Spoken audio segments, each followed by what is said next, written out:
मेरा साला ऑनलाइन जुआ खेलते हुए 50 मिलियन का कर्ज जमा कर चुका था और उसने मेरे संपर्क नंबर दे रखे थे। जब ब्याज सहित ये कर्ज 100 मिलियन तक पहुंच गया तो धमकी देने वाले कर्ज वसूलने वाले आखिरकार मेरे घर के दरवाजे पर आ खड़े हुए। मैंने उनसे बहुत गिड़गिड़ाकर मिन्नतें करके उन्हें जाने को कहा। जब वे गए तो मेरी पत्नी और सास कमरे से कांपते हुए बाहर निकली। मेरी पत्नी का चेहरा पूरी तरह सफेद पड़ गया था। तलाक ले लो, मैं कुछ लिए बिना भी चली जाऊंगी। अपना कर्ज खुद उठाओ, मुझे अपने साथ मत घसीटो। चाहे मैंने कितनी बार समझाया कि ये पैसा उसके भाई का कर्ज है, वो मुझे मानने को तैयार नहीं थी। मेरी सास ने तो मुझे थप्पड़ ही मार दिया। तुम मेरे बेटे को फंसाकर अपना कर्ज बचाना चाहते हो? तलाक लो, अभी लो। मैं तुम्हें सच बता रही हूं, रूलान गर्भवती है और ये तुम्हारे अच्छे दोस्त का बच्चा है। हार मान लो, शादी टिकाने का ख्याल भी छोड़ दो। ये सिर्फ 100 मिलियन नहीं है, मेरे पास है। मैं तो मूल रूप से पूछने आई थी कि अगर इमरजेंसी में मदद चाहिए तो बताओ, लेकिन ये कैसे तलाक और कबूलनामे का सीन बन गया? चूंकि ऐसा है तो तुम ही अपना भाई का भारी कर्ज चुकाओ। मैंने सूखे स्वर में पूछा, तुम सुसिन के बच्चे से गर्भवती हो? ये कब हुआ? जियांग रुलन ने अपना सिर घुमाया और घृणा भरे स्वर में बोली, चिन हुआ तो क्या हुआ? तुम्हें क्या मतलब? मुझे वापस पाने की कोशिश भी मत करना। मैं तुम जैसे बेकार, कर्ज में डूबे और परिणामों का सामना न करने की हिम्मत न रखने वाले पति को नहीं चाहती। मैं वहां स्तब्ध रह गया, कुछ बोल न पाया।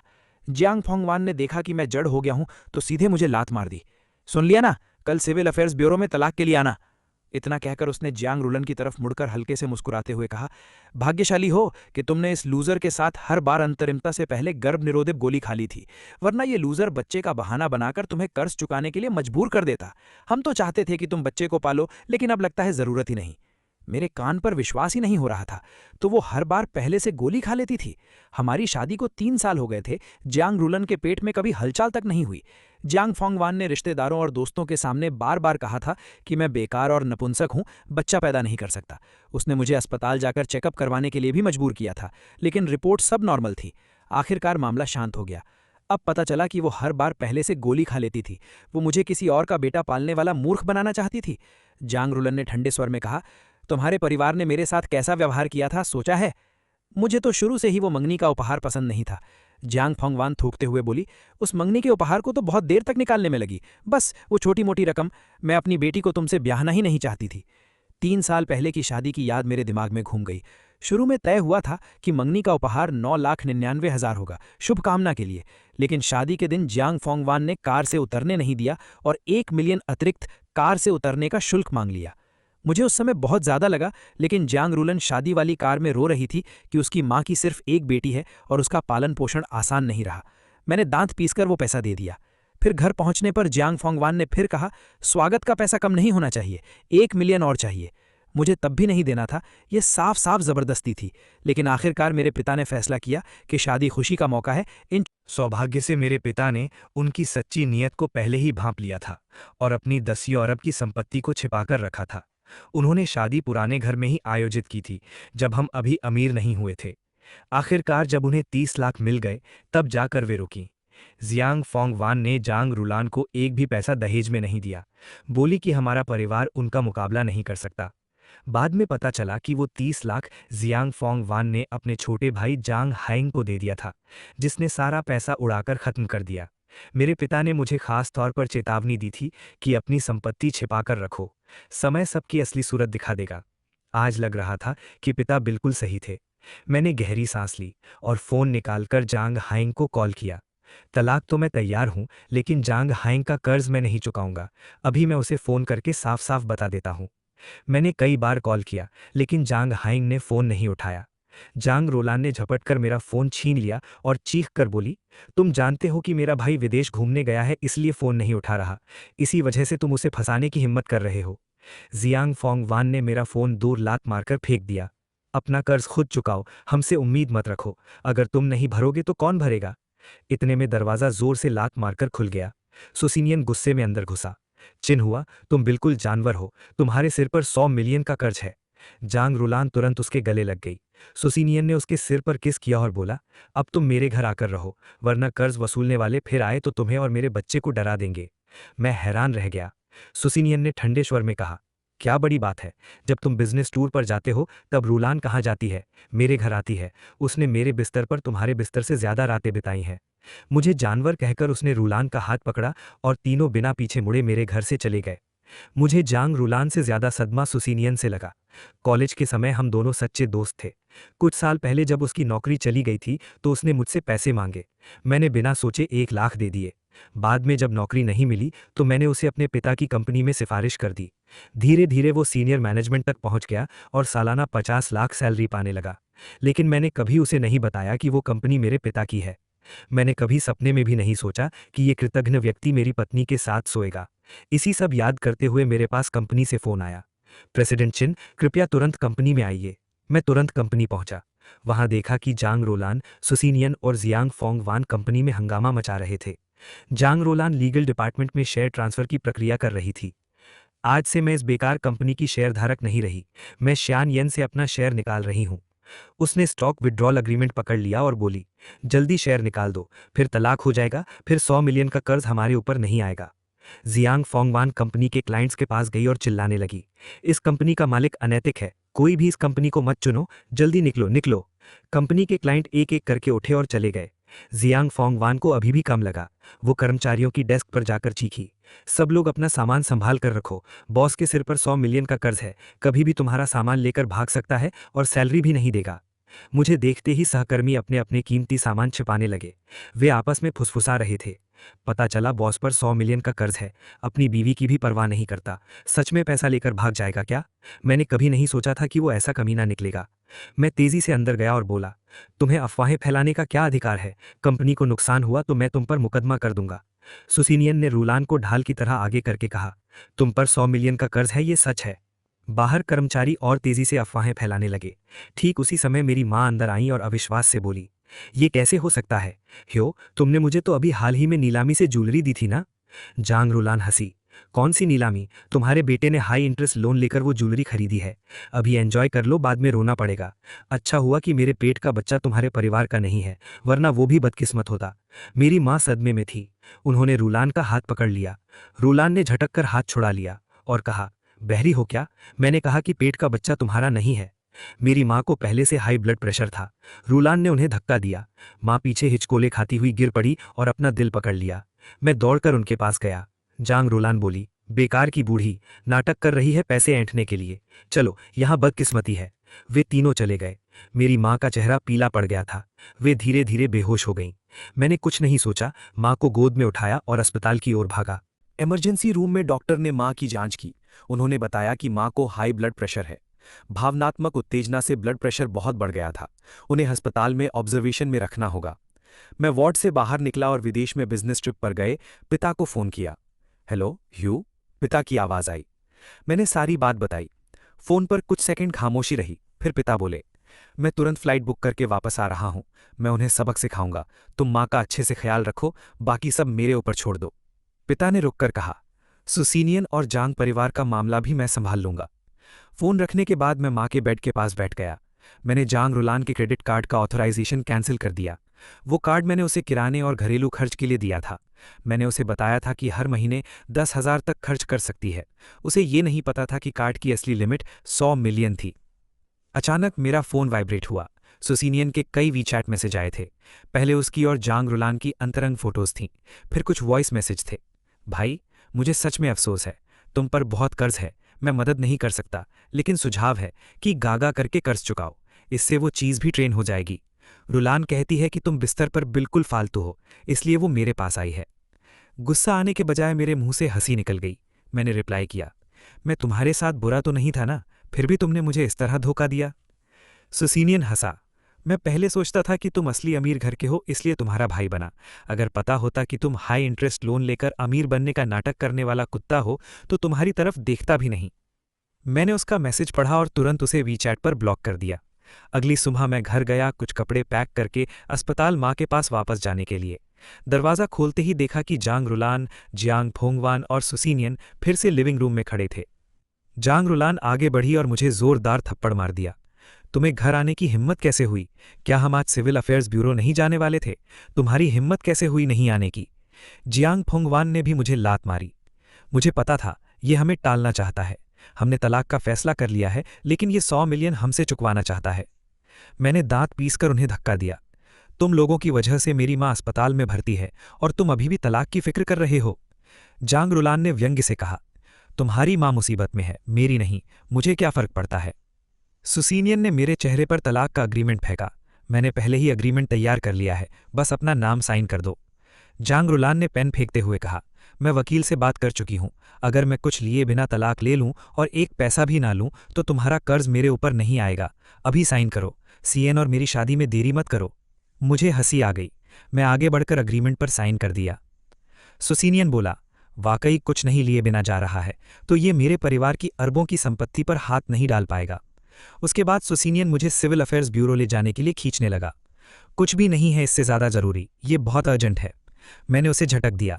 आज मेरी माँ की सर्जरी है, मेरे पास समय नहीं है। जियांग फुंगवान ने मुझे लात मारी। बकवास बंद करो। अगर आज तुम्हारी माँ मर भी जाए तो नमक के अंडे बेचकर भी पहले तलाक के कागजात साइन करवाऊंगी। वो तीनों मुझे जबरदस्ती घसीटकर बाहर ले आए और सिविल अफेयर्स ब्यूरो तक ले आए। पूरे रास्ते जियांग फोंगवान चीख चीख कर मुझे बदनाम कर रही थी कि मैं 100 मिलियन का कर्जदार हूं। आसपास के लोग तमाशा देख रहे थे। ये लड़का लोन शार्क्स का कर्जदार है, इसीलिए इसकी बीवी तलाक ले रही है। सुना है ये अपना कर्ज साले के सिर थोपना चाहता है। कितना गिर गया है। क्लर्क ने चश्मा ठीक करते हुए पूछा, क्या आप दोनों तलाक की शर्तों पर सहमत हैं? जांग रुलान ने सिर हिलाया और अग्रीमेंट दे दिया। हम सहमत हैं। मैं कुछ लिए बिना जा रही हूं, कोई आपत्ति नहीं। प्रक्रिया जल्दी पूरी करो। ऑफिस से बाहर निकलते ही जांग रुलान मुस्कुराई। आखिरकार मैं आज़ाद हो गई। मैं तुमसे प्यार करती हूँ सिनियन। तलाक की ठंडी अवधि खत्म होने के बाद वे शादी कर लेंगे।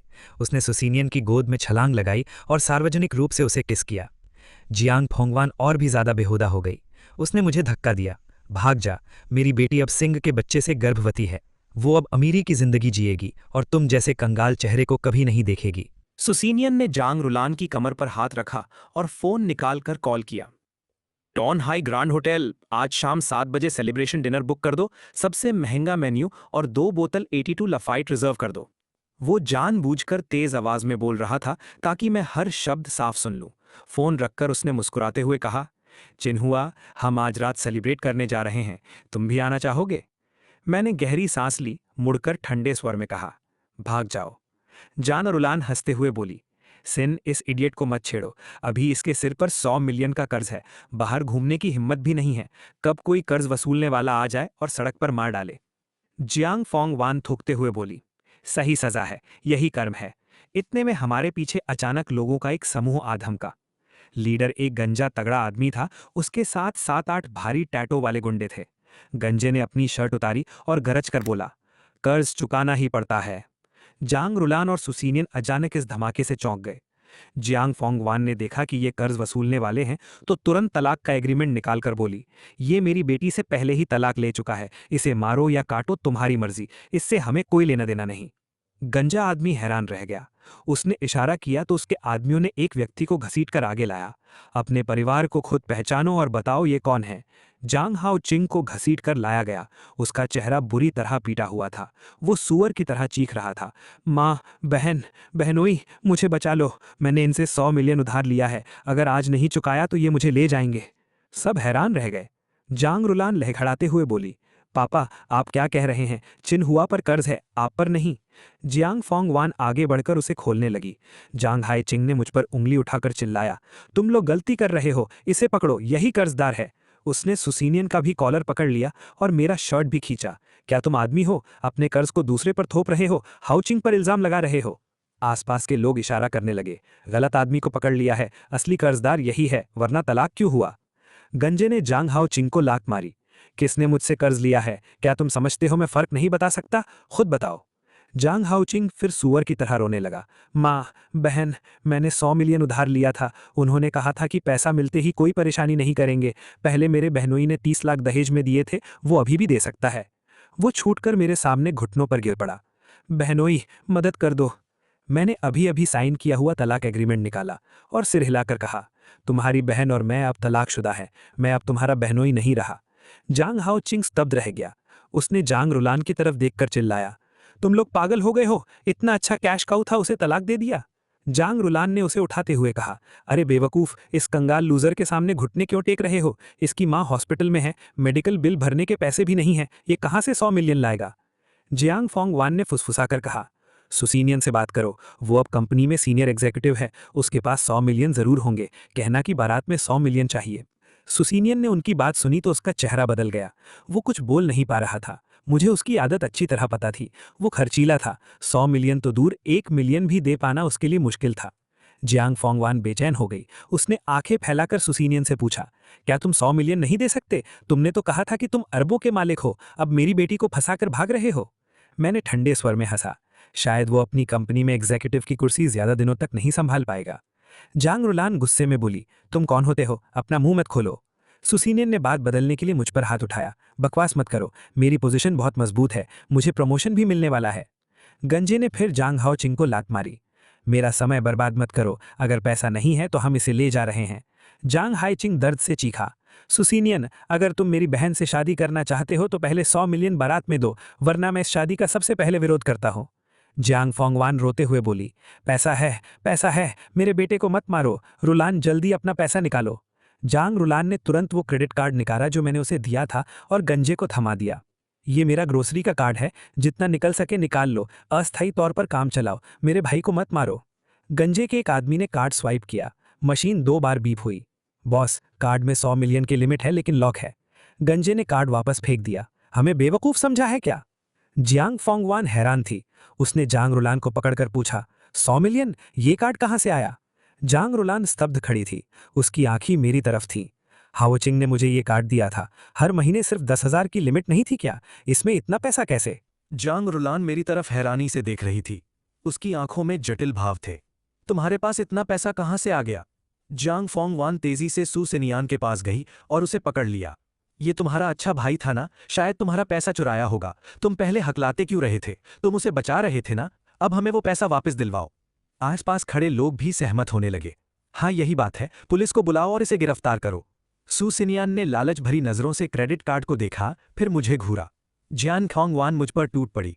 उसने मुझे मारते और गाली देते हुए कहा, तुम 4 साल से चोरी कर रहे हो, अभी कार्ड अनलॉक करो, अगर हाओचिंग को कुछ हुआ तो मैं तुम्हें मार डालूंगी।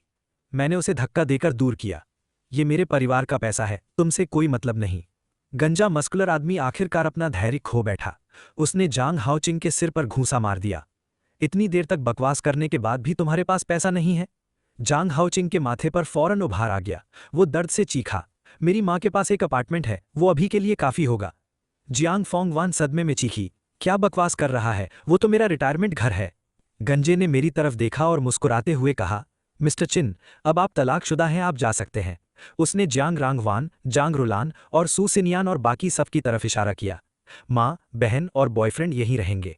सू सिनियान घबरा गया और तुरंत बोला, मेरा इन लोगों से कोई लेना देना नहीं है, मैं तो बस इधर से गुजर रहा था, मुझे इनकी कोई खबर नहीं। जांग रुलान हैरान थी। उसने सू सिनियान का हाथ पकड़ लिया। तुम क्या कह रहे हो? क्या हम शादी करके बच्चे नहीं पालने वाले थे? सू सिनियान ने जांग रुलान को जोरदार थप्पड़ मार दिया।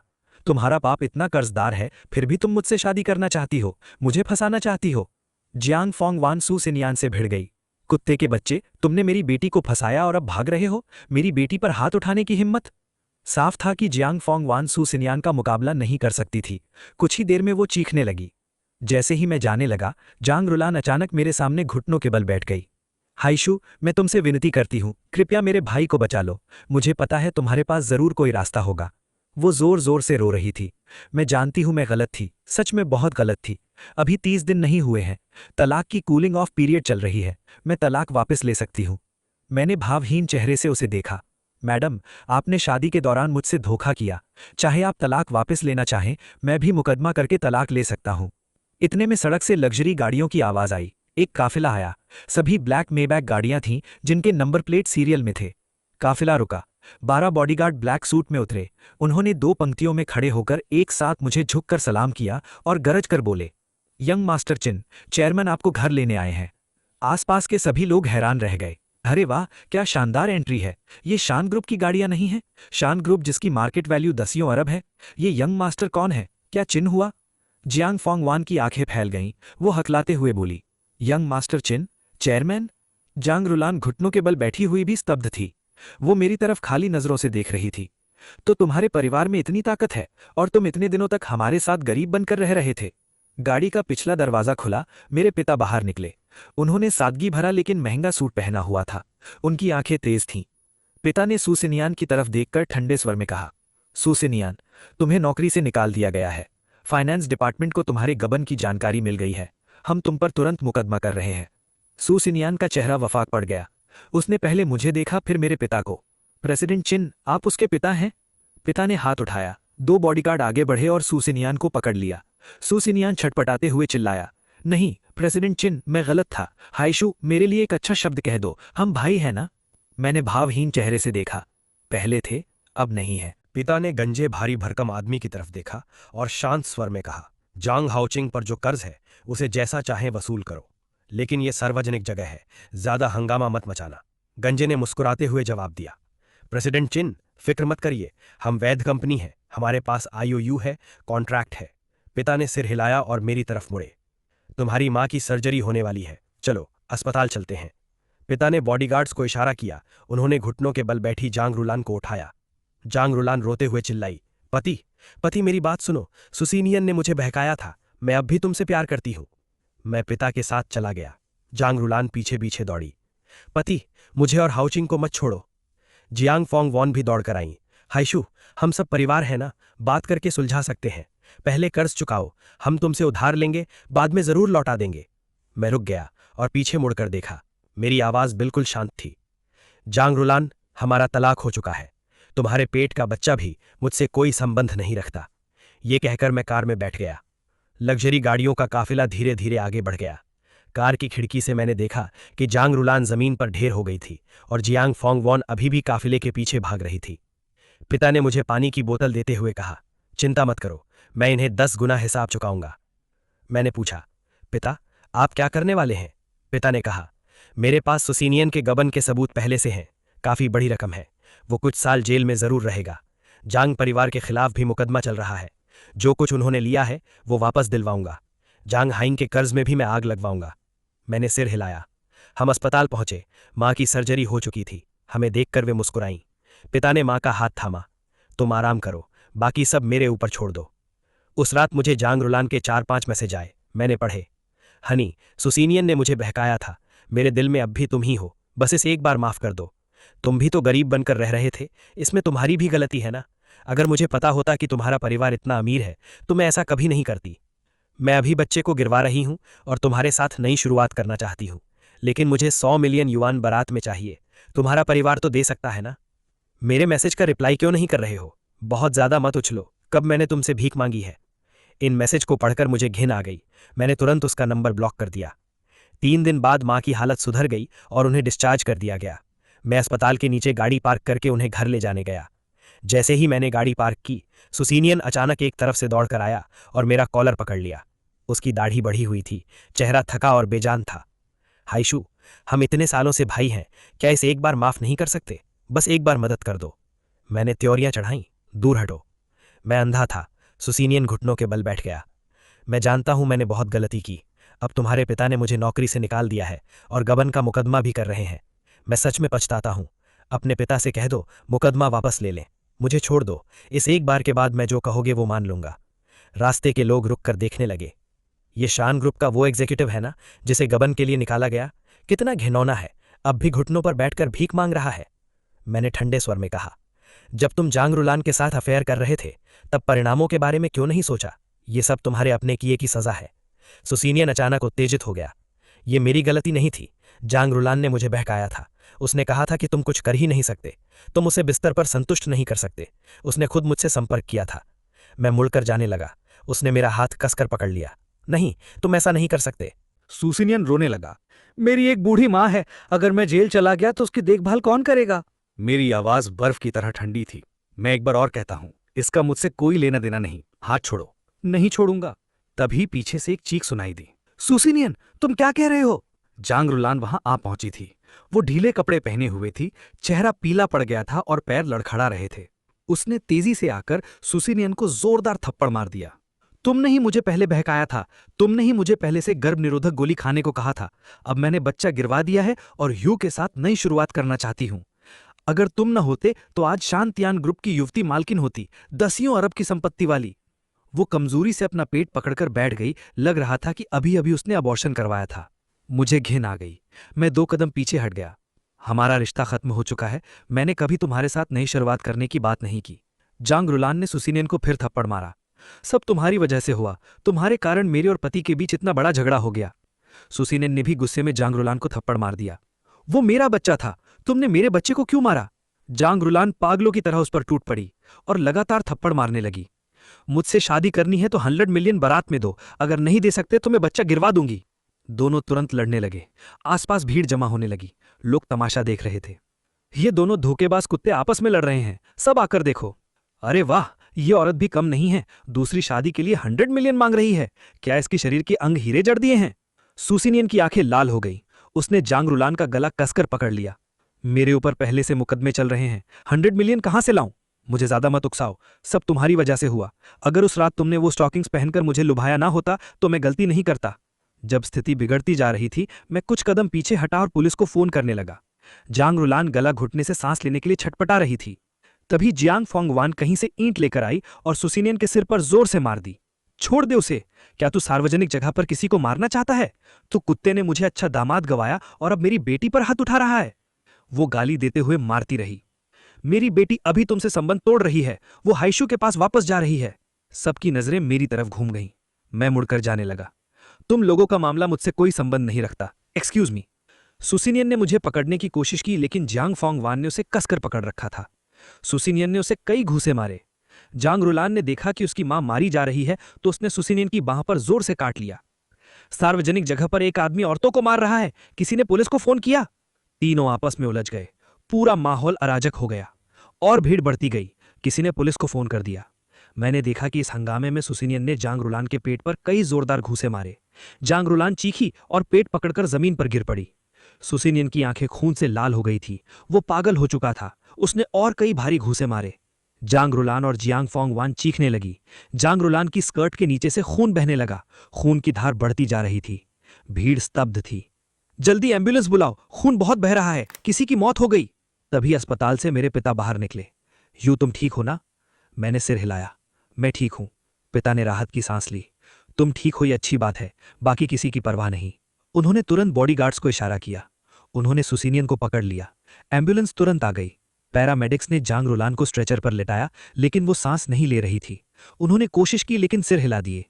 अबॉर्शन के घाव से खून बहना शुरू हो गया था। बहुत ज्यादा ब्लड लॉस हो चुका है। कोई वाइटल साइंस नहीं है। जियांग फोंगवान पागलों की तरह दौड़ी। रुलान, रुलान, उठो बेटी। पुलिस भी आ पहुंची और सुसीनियन को गिरफ्तार कर लिया। सुसीनियन खून से सने अपने हाथों को देख रहा था। ये मैंने नहीं किया, मैंने उसे नहीं मारा, वो खुद टकरा गई। सुसीनियन को ले जाने के बाद पूरा इलाका पुलिस ने घेर लिया। मैं अस्पताल के गेट पर खड़ा था और एम्बुलेंस को जांगरुलान का शव ले जाते हुए देख रहा था। मेरे मन में कुछ भी व्यक्त नहीं कर सकता था। जियांग फोंगवान जमीन पर ढेर होकर रो रही थी। मेरी बेटी, मेरी बेटी। पिता मेरे कंधे पर हाथ रखकर बोले, चलो, पुलिस इसे संभाल लेगी। मैं पिता के साथ अस्पताल के वार्ड में वापस गया। माँ अपना सामान पैक कर चुकी थी और घर जाने को तैयार थी। बाहर इतना शोर क्यों हो रहा है? माँ ने पूछा। पिता ने सिर हिलाया। कुछ नहीं, चलो घर चलते हैं। रास्ते में पिता ने मुझे बताया, सुसीनियन ने जांगरुलान को अनजाने में मार दिया। इस बार वो बच नहीं पाएगा। गबन और मानसिक हत्या, कम से कम कई दशक की सजा होगी। मैंने चुपचाप सिर हिलाया। जांग हाओचिंग के बारे में? पिता रुके। पता चला है कि उस पर सिर्फ 100 मिलियन ही नहीं, कर्ज मिलाकर करीब 20 मिलियन और है।